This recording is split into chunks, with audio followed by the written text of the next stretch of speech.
Assalamualaikum warahmatullahi wabarakatuh. Apa kabar anak-anak soleh dan soleha? Semoga selalu dalam keadaan sehat walafiat. Amin. Jangan lupa untuk selalu menerapkan 5M, yaitu memakai masker, mencuci tangan, menjaga jarak, menghindari kerumunan, dan mengurangi mobilitas di luar rumah. Pada hari ini, kita ada pelajaran pendidikan, agama Islam, dan budi pekerti. Sebelum kita memulai pelajaran, marilah sama-sama kita mengangkat kedua tangan kita dan membaca doa sebelum belajar. Bismillahirrahmanirrahim. Rabbi zidni ilma warzuqni fahma. Amin. Pada minggu ini kita masuk materi B. Hikmah sholat. Tujuan pembelajaran. Setelah siswa mempelajari pelajaran ini, diharapkan siswa dapat mengetahui hikmah ibadah sholat. B. Hikmah sholat. Sholat merupakan ibadah wajib yang harus dikerjakan bagi umat muslim yang sudah balik dan berakal. Sholat juga merupakan ibadah penting dan utama bagi umat Islam. Dengan kita mengerjakan sholat, insya Allah kita akan mendapatkan hikmah atau manfaat jika dikerjakan dengan sempurna, memenuhi syarat rukun, dikerjakan dengan khusyuk dan ikhlas karena Allah Subhanahu wa Ta'ala. Adapun hikmah sholat diantaranya adalah 1. Selalu mengingat Allah Subhanahu wa Ta'ala. Dengan rajin kita melaksanakan sholat, maka kita akan selalu mengingat Allah Subhanahu wa Ta'ala.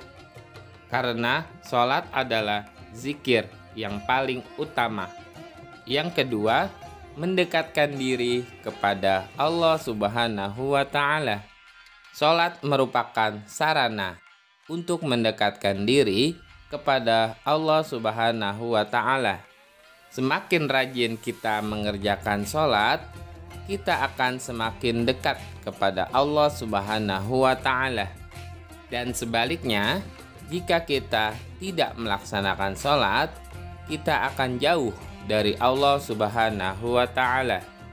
Yang ketiga, disiplin waktu. Sholat adalah ibadah yang sudah ditentukan waktunya. Dan dalam pelaksanaannya, waktunya pun berbeda-beda. Sehingga orang yang sholat tepat waktu, maka ia akan disiplin waktu. Ia akan menggunakan waktunya sebaik mungkin dalam kehidupan sehari-hari. Hikmah sholat yang keempat yaitu hidup bersih. Sebelum kita melaksanakan sholat, kita harus bersih-bersih terlebih dahulu. Di antaranya dengan bersuci, dengan berwudu. Orang yang rajin sholat, pasti perilakunya selalu menerapkan hidup bersih.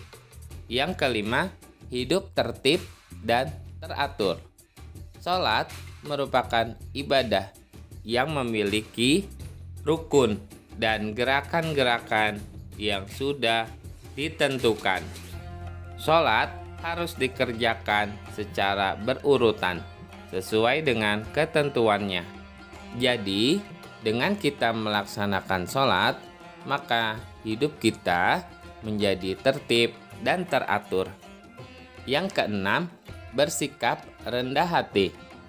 Maksudnya adalah ketika kita melaksanakan sholat dan melafalkan Allahu Akbar, maka kita meyakini hanya Allah Subhanahu wa Ta'ala yang Maha Besar, sehingga kita meyakini sesama manusia itu sama derajatnya. Artinya, kita tidak boleh sombong. Yang ketujuh, hidup damai dan menyebarkan keselamatan. Dengan kita melaksanakan sholat, hidup kita menjadi damai. Karena dalam sholat ada kalimat Assalamualaikum warahmatullahi wabarakatuh, yang artinya semoga keselamatan diberikan kepadamu dan juga dilimpahkan kepadamu rahmat dari Allah dan keberkahan. Maksudnya, dengan kita mengucapkan salam berarti kita mendoakan orang-orang di sekitar kita agar diberikan keselamatan dan keberkahan. 8. Hati menjadi tenang dan tenteram. Cobalah kita rasakan sendiri. Setelah kita melaksanakan sholat, hati kita menjadi damai dan tenteram. Mengapa?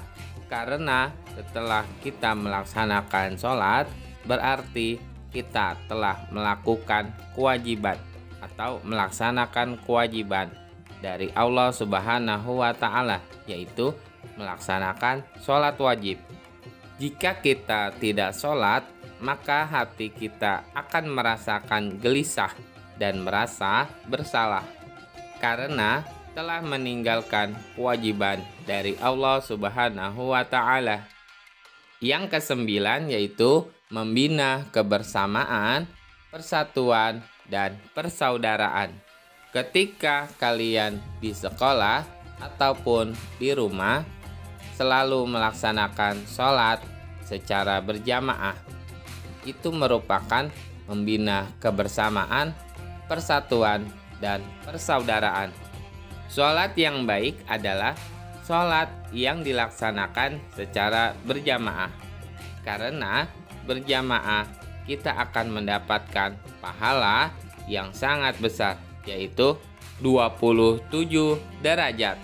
Yang ke-10, memelihara diri dari perbuatan dosa, yaitu perbuatan yang keji dan munkar. Orang yang selalu sholat, dia akan selalu mengingat Allah Subhanahu wa Ta'ala. Allah akan mengawasinya. Tetapi seandainya jika orang sudah melaksanakan sholat tapi masih melakukan perbuatan keji dan munkar, maka bisa kita katakan sholat yang dia kerjakan, sholatnya tidak sempurna. Sikapku, aku akan melaksanakan sholat dengan baik dan benar. Untuk link soal latihan ada di kolom deskripsi. Setelah selesai pembelajaran kita pada kali ini, marilah sama-sama kita tutup dengan pembacaan hamdalah. Alhamdulillahirabbil alamin. Semoga ilmu yang telah kita pelajari menjadi ilmu yang bermanfaat di dunia dan di akhirat. Bapak akhiri, wassalamualaikum warahmatullahi wabarakatuh.